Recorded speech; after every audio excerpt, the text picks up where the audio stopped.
Welcome back to KHI Press, ladies and gentlemen. Joining us today is one of the hardest hitting cruiserweights on the BKFC roster, taking on Cody Vidal at BKFC Fight Night Philly on March 21st. Brandon Stronghold Conley. How you doing, man? I'm good, man. How are you guys? Good. Everything's good. Can't complain, man. So first, let the people know where you're from, how you grew up, and how you got into fighting.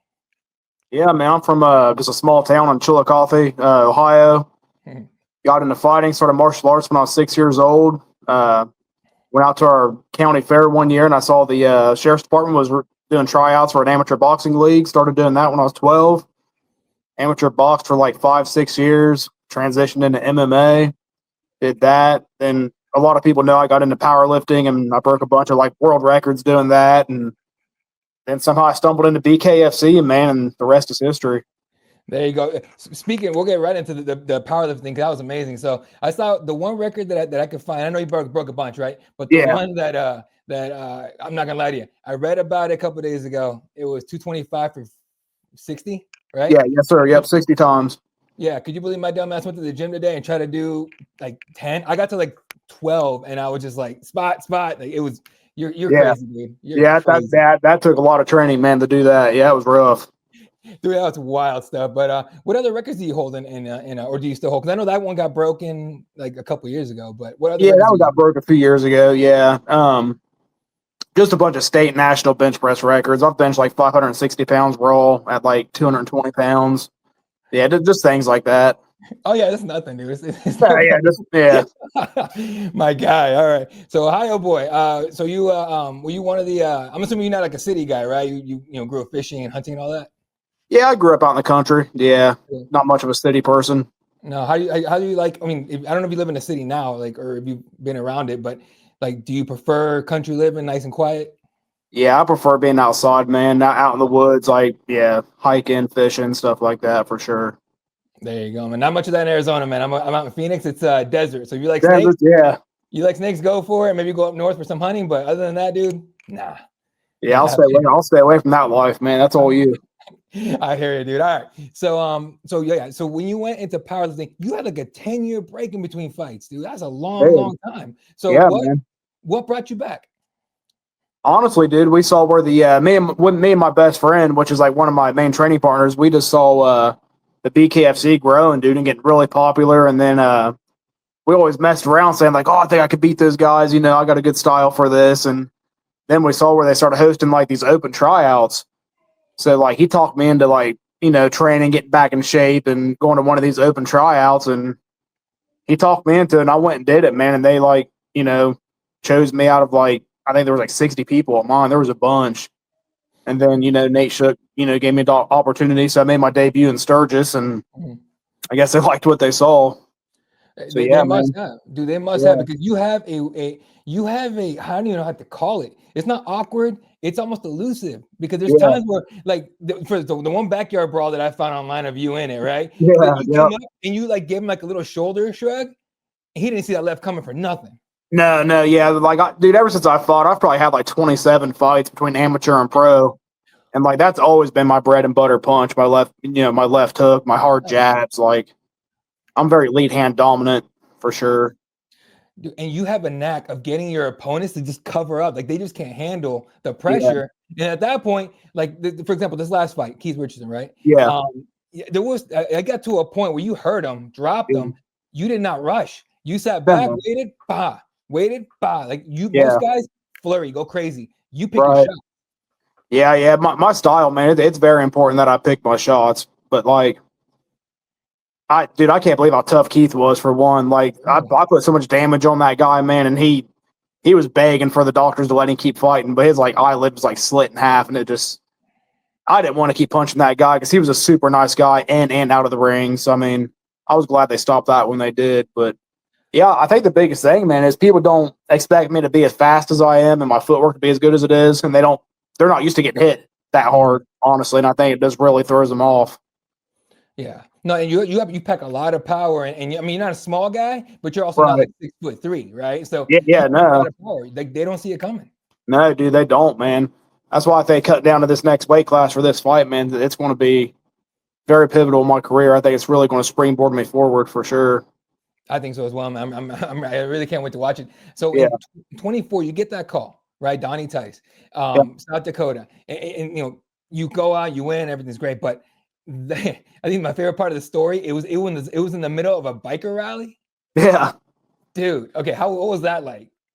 I mean, it was intense, man. Like I've never even been to a rodeo, biker rally, like, you know, nothing like that. So a lot of my family members were like, "Oh, you got to be super careful out there. Those guys are crazy." But honestly, man, those bikers, they were like some of the most respectful, like polite human beings, dust fighters. You know what I mean?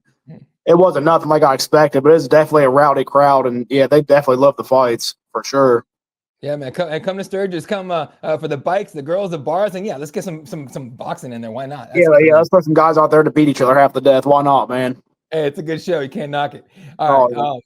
So let's get into it, man. Cody Vidal coming off a second round stoppage win. What do you know about him? Dude, the only thing I probably know about as much as you guys do, I mean, I know he's 1-1 in BKFC. I know Keith beat him. Cody looked good in his last fight. I mean, as good as he could, his opponent kept falling down. He wouldn't really fight back. So, I mean, if he thinks this fight's going to be anything like that, which I don't think he does, he knows what he's in for. Yeah, I mean, I don't know, dude. I don't want to sound too cocky or arrogant, but he shouldn't have signed the contract. I mean, I'm just being honest, man. I like the guy. I've talked to him a few times. He's very polite, respectful, but he shouldn't have signed the contract against me. It is what it is. That's honestly the best type of talk there is. You should not sign the contract, man. Now you yeah, I mean, yeah. When he did that, now I mean, he made it a little bit personal because when he signed that line, that's him saying he thinks he can beat me, and I'm going to show him otherwise. There you go. All right. So, in terms of your corners, everything, who you bring with you? Scott Howard for sure.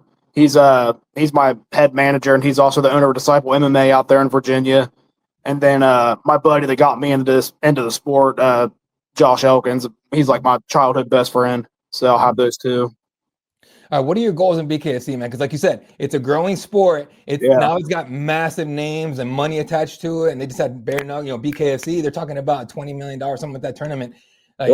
For you, I mean, that's got to sound really good, right? But coming into it, what are your goals in the sport? I mean, right now, my number one goal is to knock Cody Vidal out or make him quit. And I want to get my house paid off. I, like to get in that $20-something million tournament. I want to show all these people that you don't have to have a big glorified name to, kick people's asses. Like I can beat any of these guys at any given time. And I think they're starting to learn that. But yeah, eventually, win the title at 185. So short term, long term, it don't matter. I'll fight anybody. There you go. Any thought of putting the gloves back on? Here and there. I mean, my last pro boxing fight was early last year, and I got a good knockout there against like a pretty big boy. Oh yeah. But I mean, if the money makes sense and my management team's for it, yeah. But if not, I plan on sticking with this, man. It's funny you mentioned that because actually I watched part of that boxing match, and it was it was from someone in the crowd, so it wasn't the best angle. But dude was tall and he had a reach on you, and it's just like at some point you cracked him so many times he forgot how to use it. It was wild. Yeah, he was huge, dude. He was like 6'6", 360 pounds. Yeah. Dude, are you standing next to him? I was like, that's not the same type of human. What is going on? No, dude. He was huge. But yeah, I was definitely, get him tired and wear him out and make him quit. That was my game plan. There you go. Is there anyone on the roster right now, regardless of weight class, that you'd be like, man, just one day I want to fight this guy? Well, I mean, obviously I'd like to fight Mike Perry because, money comes with his name, and I think that's a very winnable fight. The guy gets hit too much, and he can't get hit by me the way he's used to getting hit. I've always wanted to fight, what's his name? Bald-headed guy.